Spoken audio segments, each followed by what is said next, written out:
बँकेकडून मुख्यमंत्री लाडकी बहीण लाभार्थी महिलांना 0% व्याज दराने कर्ज योजनेचा शुभारंभ।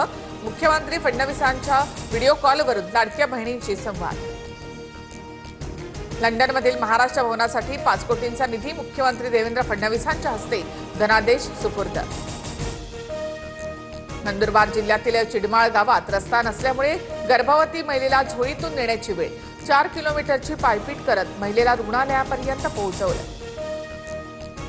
कोल्हापूरच्या राधानगरी धरण क्षेत्रामध्ये पावसाचा जोर कायम। राधानगरी धरणाचा स्वयंचलित दरवाजा पुन्हा उघडला।